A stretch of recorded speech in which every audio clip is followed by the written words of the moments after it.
বিসমিল্লাহির রহমানির রহিম। প্রিয় ভিউয়ার্স, আসসালামু আলাইকুম ওয়া রাহমাতুল্লাহ। এই ভিডিওটি তাদের জন্য যারা হতাশায় আছেন, দুশ্চিন্তায় আছেন, অভাবে আছেন তাদের জন্য। প্রিয় ভিউয়ার্স, ভিডিওটি শেয়ার করে অন্যকে দেখার সুযোগ করে দেবেন। আল্লাহ উত্তম পরিকল্পনাকারী।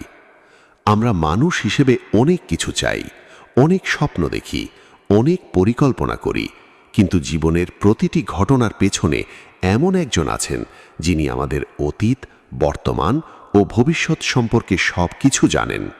তিনি হলেন মহান আল্লাহ। কখনো কখনো আমরা কোনো কিছু খুব করে চাই, কিন্তু তা পাই না। তখন মনে হয় আল্লাহ হয়তো আমাদের দোয়া কবুল করছেন না।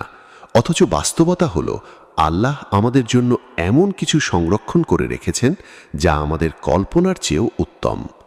আমরা সাময়িক লাভ দেখি, কিন্তু